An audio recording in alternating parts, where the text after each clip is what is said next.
నమస్తే రమగారు. నమస్తే జయ. రమగారు, corona virus present ప్రతి ఒక్కరూ కూడా భయపడిపోతున్నారనమాట. చిన్న పెద్ద అన్న తేడా లేకుండా మనకి వచ్చిందని, కొంతసేపు రాలేదని, వస్తోందని, ఇలా రకరకాల భయాలు. అయితే మనకి ప్రతి 1 yearలో ఏదో ఒక వైరస్ పేర్లు మనం వింటూనే ఉన్నాం. స్వైన్ ఫ్లూ కావచ్చు, కరోనా కావచ్చు, డెంగ్యూ కావచ్చు, ఇవన్నీ వైరల్సే. వైరల్ ద్వారానే వ్యాప్తి చెందుతూ ఉంటాయి కదా. అసలు ఇలాంటివి రాకుండా ఉండాలి అంటే ఎలాంటి జాగ్రత్తలు తీసుకోవాలంటారు? మీరు అంటారు వెంటనే నేను డాక్టర్ని కాదని. మీరు డాక్టర్ కాదు, కానీ డాక్టర్ గారి వైఫ్ కదా. ఆ కోణంలో నుంచి కూడా చెప్పండి. ఇప్పుడు ఈసారి ఇది వచ్చింది. 6 నెలల క్రితం 5-6 నెలల క్రితం డెంగ్యూ అన్నాం. అవునండి. అంతకుముందు చికున్ గున్యా అన్నాము.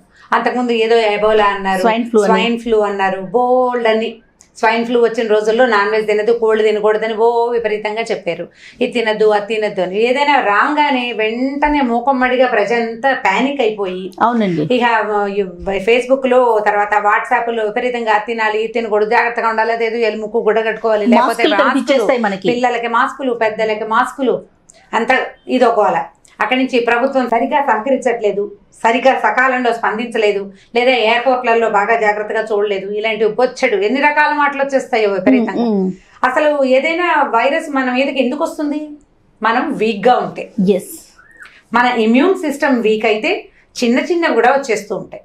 చిన్న వాటితో పాటు పెద్దవి కూడా వస్తాయి. ఒక చిన్నది ఉందనుకోండి, ఆల్రెడీ మనకి ఏ జలుబో గిలుబో ఉంది, అప్పుడు ఇలాంటి వైరస్లు తొందరగా అటాక్ చేస్తాయి. కాస్త అది ఆల్రెడీ వీక్ గా ఉంది, ఈ కొత్తది తగులుతుంది. ఈ వీక్నెస్ లేకుండా చేసుకునే మార్గాలకి అసలు మనం వెళ్ళాం.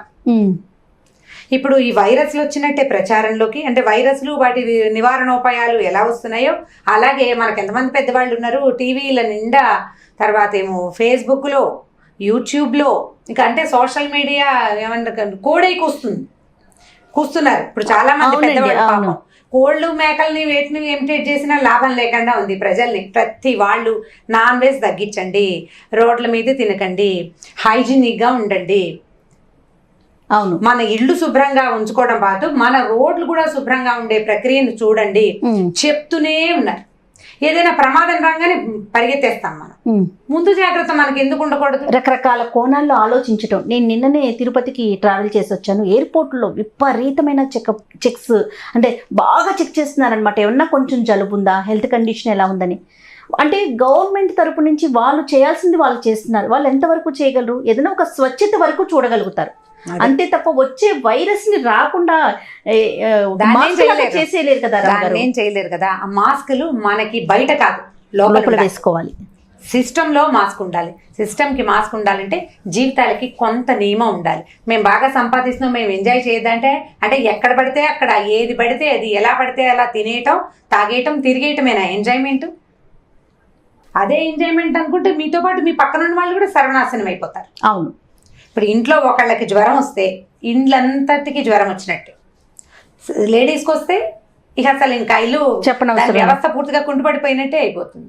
ఇప్పుడు మీరు ఒకళ్ళు ఎంజాయ్ చేస్తే మరి మిగిలిన వాళ్ళు ఎంజాయ్ చేసి బయట నుంచి ఏదో ఒకటి తెస్తారు. ఆ తెచ్చిన ఫ్లూను లేదా ఈ వైరస్ ను ఖచ్చితంగా ఇంట్లో ఉన్న నలుగురికి అంటించేస్తారు. మీ ఇంట్లో పసిపిల్లలు ఉంటే అది అంటేస్తుంది, ఇంట్లో వృద్ధులు ఉంటే అంటేస్తుంది, ప్రెగ్నెంట్ లేడీస్ ఉంటే అంటేస్తుంది. అవును, వీళ్ళందరికీ ప్రమాదమే కదా. కొన్ని పద్ధతులు ఎందుకు పాటించకూడదు జయ? మనం ఆహారంలో మార్పులు, మనం అల్లం లాంటివి, వెల్లుల్లిని పెద్దగా ఈ విషయాల్లో చెప్పరు. బాగా ఎక్కువగా అల్లం వాడడం. మన దగ్గర కొంచెం తక్కువ ఉంది కానీ పచ్చి పసుపు కొమ్ములు వాడుకోవాలి బాగా. పసుపు కొమ్ములు ఒక సీజన్ లోనే వస్తాయి. మామిడల్లం కూడా మీకు తెలుసు కదా, మామిడల్లం సీజన్ లో కనపడదు, రెగ్యులర్ గా కనిపిస్తుంది. ఓ 2-3 నెలలు మార్కెట్లలో మామిడల్లం కనపడుతుంది, తర్వాత మళ్ళీ రాదు. మామిడల్లము, పసుపు కొమ్ములు, పచ్చి పసుపు కొమ్ములు, అల్లము కూడా, పచ్చిమిరపకాయలు సన్న సన్న చీలికలు చేసి ఆ నిమ్మరసంలో నానబెట్టుకోవటం. దాంట్లో కొంచెం సాల్ట్ వేసుకున్నాం అనుకోండి, సరిపడా వేసుకోకపోతే 3వ రోజుకి 2వ రోజుకి బూజు వచ్చేస్తుంది. దీన్ని ఫ్రిడ్జ్లో పెట్టక్కర్లా. ఇది ఎప్పటికప్పుడు సాలెడ్ లాగా ఫ్రెష్గా చేసుకునేది. పొద్దున్నే వేసామనుకో మధ్యాహ్నం భోజనంలోకి తినేసేయచ్చు. తలా ఒక 4-5 మామిడల్లము, అల్లము లేదా ఈ పచ్చి పసుపు ముక్కలు కనుక తింటే ఇమ్యూన్ సిస్టమ్ బాగుపడుతుంది. పచ్చి పసుపు, మా పసుపులోనే కర్క్యూమిన్ ఉంటుంది, అది యాంటీబయాటిక్ అంటాం కదా. పచ్చి వాటిలలో ఎక్కువ ఉంటుంది. మనం డైరెక్ట్ అది ఘాట్ వస్తుంది.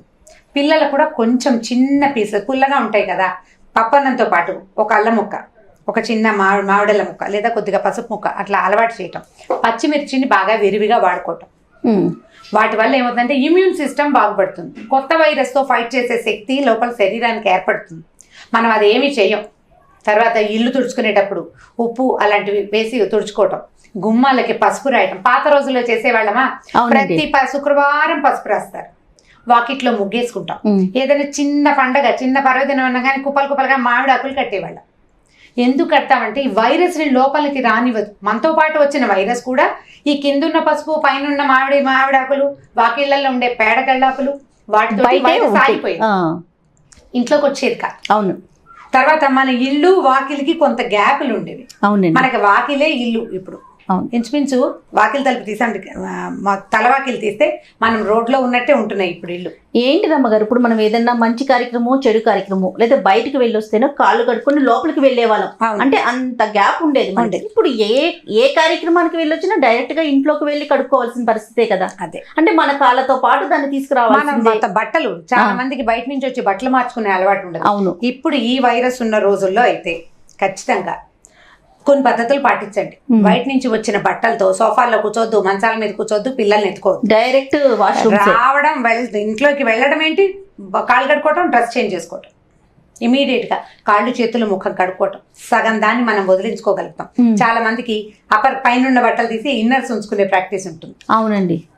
మొత్తం మార్చుకోవాలి బట్టలు. ఆడవాళ్ళైనా మగవాళ్ళైనా పిల్లలైనా స్కూల్ బట్టలతో పిల్లల్ని ఉండనివ్వద్దు. రాగానే వేడి నీళ్ళతో మొహం కడుక్కోవటం. ఇప్పుడు కొంచెం ఇంకా ఎండ మొదలవ్వాలి, చలికాలమే కదా, చలిగా ఉంది ఇంకా కొద్దిగా. కాళ్ళు చేతులు మొహం వేడి నీళ్ళతో కడుక్కోవటం. గీజర్లు ఉన్న వాళ్ళైతే స్విచ్ చేస్తే ఒక అరక్షణ మొహం కడుక్కోవడానికి, కాళ్ళు కడుక్కోవడానికి ఎన్ని నీళ్ళు కావాలి, స్నానానికి పట్టిన ఎన్ని నీళ్ళు అక్కర్లేదు కదా. పిల్లలు కూడా వేడి నీళ్ళతో మొహం కడిగిస్తే కొంత వైరస్ బయటికి వెళ్ళిపోతుంది. పాలల్లో కానీ వేడి నీళ్ళలో కానీ ఒక చిటికెడు పసుపు వేసి ఇవ్వచ్చు. ఈ పసుపుని బజారు పసుపుని నమ్మకండి, వీలైతే పట్టించుకోండి. కొమ్మలు తెచ్చుకుని పట్టించుకోవటం. ఆర్గానిక్ పసుపు అయినా పనికొస్తుంది. మనం చాలా విషయాలు మానేసాం చేయ. ఇది వరకు సీజన్ రాగానే మనం పచ్చళ్ళకి ముందే కారాలు కొట్టుకునేవాళ్ళు. పసుపులు ఇప్పుడు కొట్టుకోలేము. ఇప్పుడు నేనేం కొట్టను, మనం ఏం చేస్తాం, పట్టించుకోవాలి. మనమే పట్టించుకున్న దాన్ని మనం నమ్మగలుగుతాం. షాప్ లో తెచ్చింది ఎల్లోగా ఉంటుంది, అందులో కర్క్యూమిన్ ఎంత ఉందో మనకు తెలియదు కదా. అవును. పసుపు కొమ్ముల్లో వాళ్ళు ఎలా కల్తీ చేస్తారు, కొమ్ము కనపడుతూ ఉంటుంది కదా, కనీసం ఎంతో కొంత బెటర్ గానే ఉంటుంది. ఇలాంటి అలవాట్లు కొన్ని చేసుకోండి. ఈ పనులన్నీ ఎక్కడ చేస్తామండి మేమంటే ఇక అనుభవించాల్సిందే. ఏ వైరస్ వచ్చినా వణికిపోవాల్సిందే, భయపడాల్సిందే. మనకి జాగ్రత్తలు లేకపోతే ఇది ఎలా అంటే పాత సామెత, అంత్యనిష్ఠూరం కంటే ఆది నిష్ఠూరం మేలు. అవును రమ్మగారు. తర్వాత బాధపడటం ఎందుకు, ముందే నేను కష్టమో నిష్ఠూరమో పడండి, మొదటే కష్టపడండి, మొదటే అలవాటు చేసుకోండి. ఇది కొన్ని పద్ధతులు స్ట్రిక్ట్ గా ఉంచుకోండి. వారంలో ఒకసారి తప్పిస్తే ఇది నాన్ వెజ్ తినకూడదని పెట్టుకోండి. బయట తినకూడదు, అత్యవసరాలకి బయట తినాలి, లేకపోతే తినకూడదు. ఈ సీజన్ పోయే వరకు, అంటే ఈ కరోనా గోల వెళ్ళే వరకు బయట తినబోకండి. ఒక్క కరోనా ఏముంది రమ్మగారు, ఈ కరోనా పోతే ఇంకో కరోనా వస్తుంది. అదే కదా, బయట తినద్దు అత్యవసరాలు అప్పుడు తప్ప. ఇక అది బయట తినకపోతే ఏదో ప్రాణం పోతుంది అన్నట్టుగా బిహేవ్ చేయబోకండి. మనం రెగ్యులర్గా చేస్తుంటాం. శ్రీనివాస్ గారు, డాక్టర్ గారు, ఆయన చెప్పారు ఏంటంటే పిల్లల కన్నా కూడా అంటే ప్రెగ్నెంట్ లేడీస్ కొంచెం జాగ్రత్తగా ఉండాలట ఈ వైరస్ కి సంబంధించి. తర్వాత రెగ్యులర్ గా హ్యాండ్స్ వాష్ చేసుకోవటం, కాళ్ళు చేతులు కడుక్కోవటం, వేడి నీళ్లు తాగుతూ ఉండటం. ఇప్పుడు ఎలాగైనా శీతాకాలం వేడి నీళ్లు తాగాల్సిందే. పిల్లలకి కూడా వెచ్చగా నీళ్లు తాగే అలవాటు చేయండి. చైనీస్ ఆరోగ్య రహస్యం అట వేడి నీళ్లు తాగటం. వాళ్ళు ఏం చేస్తారంటే, నాకు కూడా ఈ మెథడ్ చాలా ఇష్టం, నేను చేస్తాను. ఒక దాల్చిన చెక్క వేయటం, ఒక గ్లాస్లో, ఒక పెద్ద గ్లాస్ చిన్న ముక్క, అందులో వేడి నీళ్ళు పోయటం. కాసేపటికి ఎప్పటికో అది గోరువెచ్చగా అవుతుంది, అప్పుడు తాగేస్తూ ఉంటాం. మీరు పెద్దది చేస్తానంటే చక్కగా బిందెలో వేసేసేయండి ఒక చిన్న దాల్చిన చెక్క. ఆ వాటర్ తాగితే ఏమవుతుంటే టాక్సిన్స్ రిలీజ్ అయిపోతాయి బాడీలో. ఇప్పుడు ఏముంది, మీరు ఒక వాటర్ బాటిల్ తెచ్చుకుంటారా ఆఫీస్కి, అందులో వేసుకోండి. ఓ పుదీనా, ఓ తులసి కొమ్మ వేసుకో, చిన్న రెమ్మ వేసుకోవటం, దాంతోపాటు ఒక చిన్న దాల్చిన చెక్క వేసుకోవటం. బయట నీళ్లు తాగొద్దు, నీళ్ళు తాకండి. అల్లం లాంటివి వాడుకోండి. జలుబు చేస్తే ఇమ్మీడియట్గా డాక్టర్ 3-4 రోజుల తర్వాత అదే పోతుందిలే అని మాత్రం ఇప్పుడు ఈ రోజున అనుకోవద్దు. పిల్లలకు కానీ పెద్దలకు కానీ. పిల్లలకి కొంతమందికి జీలకర్ర, ఆవాలు ఇలాంటివి కనిపిస్తే తినరు ఫుడ్. వాళ్ళని మనం మిక్సీ చేసేసి పౌడర్ చేసేసుకోండి. అలాంటి ఉంటే ఆవాలని మనం ఏం చేయలేకపోతాము. జీరా గ్రైండ్ చేసి పెట్టుకోవటం. ఈ గ్రైండ్ చేసిన జీరాని మీరు పరోటాలు వాటిలలో వేసేసేయచ్చు. చారులో వేస్తాము, జీలకర్ర కనపడదు, పొడి ఆటోమేటిక్గా వెళ్ళిపోతుంది. కొన్ని కనపడకుండా చేస్తే బాగుంటుంది. కొంచెం గ్రీన్ టీస్ తాగటం ఈ సీజన్లో, కరివేపాకు, కొత్తిమీర అలాంటి వాటితోటి గ్రీన్ టీ చేసుకుని తాగటము. పిల్లలకి కూడా వాటిని ఇవ్వటం. ఇప్పుడు రుచిగా చేసి ఇవ్వాలి. మీరు నీళ్లు కాచేసి ఇది ఆరోగ్యం తాగమంటే ఏ పిల్లాడు తాగడం. మనమే చాలా మంది పెద్దవాళ్ళు తాగను, టేస్టీగా లేకపోతే తినమంటారు. దానికి ఏం చేయొచ్చు, కొంచెం లెమన్ యాడ్ చేయటం, ఒక చిటికెడు ఉప్పు యాడ్ చేస్తే బాగుంటుంది తాగడానికి. అలవాటు చేయండి, ఫ్లేవర్ బాగుంటుంది. కానీ మళ్ళీ ఇవన్నీ గ్లాసులో బాటిల్స్లో పోసి స్కూళ్ళకి పంపించే ప్రయత్నం చేయొద్దు. అవి అక్కడికక్కడ తాగాల్సింది, వేడివేడిగా పెట్టడము, ఒక 5-10 నిమిషాల లోపల వెచ్చగా తాగేయటము. ఒక 4-5 సార్లు. ఇప్పుడు సాయంకాలం 4ంటికి ఒక పాప ఇంటికి వస్తుంది అనుకో, అది 10ంటికి పడుకుంటుంది. ఆ లోపల కనీసం ఒక 3 times చిన్న గ్లాస్ గ్రీన్ వాటర్ పిల్లలకి ఇవ్వండి. ఇమ్యూన్ సిస్టమ్ ఆటోమేటిక్గా బాగుపడుతుంది, ప్రేగులు క్లీన్ అవుతాయి. కొత్తగా ఏదైనా ఆహార పదార్థం తిన్నా దాన్ని సరిగ్గా అరిగించుకునే శక్తి పేగులకు ఉంటుంది మొదటిది. తర్వాత ఈ ఫ్లేవర్స్, వీటితో ఈ వాసన వచ్చే పదార్థాలు తీసుకోవటం వల్ల ఇమ్యూన్ సిస్టమ్ బాగుపడుతుంది, రెస్పిరేటరీ సిస్టమ్ బాగుపడుతుంది. ఇల్లు శుభ్రంగా ఉంచుకోండి, దుమ్ము లేకుండా. ఇవన్నీ జాగ్రత్తలే. ఇప్పుడు ఈ కరోనా కోసమే కాదు కదా, అదే మన కోసం ఇవన్నీ. మీకు ఈ అలవాటు ఉన్న వాళ్ళకి ఏ భయాలు లేవు. మరి జాగ్రత్తలు సహజంగానే కొంత పద్ధతిగా ఉండే వాళ్ళకి ఏ భయం లేదు. నువ్వు తినేసి ఇష్టారాజ్యంగా ఉండే వాళ్ళకి భయం వేస్తుంది, ఏమొచ్చేస్తుందో అని. కొంచెం జాగ్రత్త పడండి. వేడి నీళ్ళు పిల్లలకి ఏదైనా కొంచెం ఇలా ఇవ్వటం, మన ఆవిరి పట్టించడం లాంటివి కూడా. మీరు కూడా ఒకసారి ఆవిరి తీసుకోవచ్చు, వారానికి ఒకసారి 2 సార్లు స్టీమ్ తీసుకోవచ్చు. పిల్లలు కూడా స్టీమ్ తీసుకునే అలవాటు చేయండి ఈ సీజన్లో. ఎలాగో ఇంకో 2 రోజులు కాదు, 20 రోజులు పోయేసరికి ఎండాకాలం వచ్చేస్తుంది. కానీ ఇప్పటికే ఆ ఫీల్ అనిపిస్తా ఉంది, మీరు గమనించారో లేదో. అంటే మనకి ఇక్కడ కాదు కానీ ఆంధ్ర వైపు అంతా ఇంకా మంచు పడుతుంది. శివరాత్రి వచ్చేదాకా చలి ఉంటుంది. శివరాత్రి దాటాకంటే ఇప్పుడు మాఘమాసం అంతా పోవాలి కదా. అవును, మాఘం పోవాలంటే ఇంకా సప్తమి రానే లేదు, ఇంకా చాలా రోజులు ఉంది కదా. ఈ కొద్ది రోజులు ఈ జాగ్రత్తలు పాటించడం కాకుండా వీటిని మన లైఫ్ స్టైల్గా మార్చుకోండి. ఆహారంలో కొన్ని మంచి పదార్థాలని, ఆరోగ్యవంతమైన పదార్థాలని పెద్ద భాగం వాటికి ఇవ్వండి. ఏదో ఒకటి తినేకపోతే కుదరదు అనుకోవద్దు. వాటితో పాటు ఇది కూడా కొన్ని నియమాలు పాటించండి. ఒకవేళ హెవీగా తిన్నారనుకుందాం, బయట తినేసారు, ఇంటికి వచ్చాక హాట్ వాటర్ విత్ లెమన్ తీసుకోవడం అలవాటు చేసుకోండి. పిల్లలు కూడా ఇవ్వండి. పొట్ట తేలిగ్గా ఉంటుంది, అరుగుదల బాగుంటుంది, సిస్టమ్ కొంచెం ఎంతో కొంత. అంటే మనం బాగా దాన్ని చెడగొట్టి కొద్దిగా ఆయిల్ వేయటం అనమాట. ఒకసారి కూడా వేయకపోతే ఇంక ఎప్పటికి పని చేస్తాయి మెషిన్లు. కొన్నాళ్ళు పోయాక ఇక మా వల్ల కాదని మానేస్తాయి, మొరాయిస్తాయి. మొరాయించకుండా ఉండాలంటే ఇది ప్రత్యేకంగా కరోనా కంటే ఇప్పుడు చూడండి, మన ఆవు పిడకలు లాంటివి ఇప్పుడు నేను దాకా భోగి మంటలు వేసుకున్నాం కదా, ఆవు పిడకలు కనుక తెచ్చిపెట్టుకుంటే సాయంకాలం పూట పొగ వేసుకోండి, దోమలకి వాటికి ఇబ్బంది లేకుండా ఉంటుంది. అండ్ మన భోపాల్ గ్యాస్ రిలీజ్ అయ్యి అప్పుడు చాలా కాలం క్రితం మనం భోపాల్ దుర్ఘటన గురించి చెప్తుంటాం. ఆ సంఘటనలోనట ఈ రెగ్యులర్గా హోమం చేసే కొన్ని కుటుంబాల వాళ్ళకి ఆ గ్యాస్ వల్ల ఏ ప్రాబ్లము రాలేదని చెప్తారు. ఎప్పుడో చాలా కాలం క్రితం చదివాను పేపర్లో. మేము కూడా ఆవు పిడకలు వాడుతూ ఉంటాం, ఎప్పుడు పొగ వేసుకుంటాం మేము ఇళ్లలో. ఊళ్ళలో అయితే పొగలు వస్తూనే ఉంటాయి కదా, సిటీలలో కొంచెం తక్కువ. ఆవు పిడకలు తెప్పించి సాయంకాలం దాని మీద కొంచెం కర్పూరం, కుదిరితే ఒక డ్రాప్ నెయ్యి వేసి కర్పూరం పెట్టి వెలిగిస్తే మెల్లిగా పిడక అంటుకుంటుంది. పెద్ద ఇంత పిడక వెలిగించబోకండి, బట్టలంతా వాసన పట్టేస్తాయి. ఆవు పిడక పొగలు వేసుకునే వాళ్ళు జాగ్రత్త వహించాలి. టవల్స్ ఆరేసి ఉంచకూడదు, టవల్స్కి వాసన పట్టేస్తుంది. పిల్లల బట్టలు కానీ టవల్స్ కానీ బయట ఉంటే ఈ పొగ వాటికి బట్టి ఆ బట్టలు వేసుకోగానే పొగచూరు వాసన వస్తుంటుంది. బట్టలు అవి ఆరేసి ఉన్నప్పుడు పొగ వేయకూడదు, అవన్నీ తీసేసి ఇవి వేసుకోండి. ఎట్లా వేస్తారు అమ్మగారు మీరు? ఏముంది, మామూలు ఒక చిన్న ఇనప పాత్రలు 2 పెట్టుకుంటాను నేను. మట్టి లేదా ఇలా మనం పొగ సాంబ్రాణి వేసుకోవడానికి చిన్న చిన్న మట్టి పిడతలు దొరికితే 15-20 రూపాయలు దొరికేస్తుంది. హ్యాండిల్ ఉంటుంది, దాంట్లో ఇవి పిడక ముక్కలు 2 విరిచేసి వేస్తాను. కర్పూరం ఏం చేస్తాను, కొంచెం 2 బిళ్ళలు ఇలా పొడి చేసేసి వెలిగిస్తాను.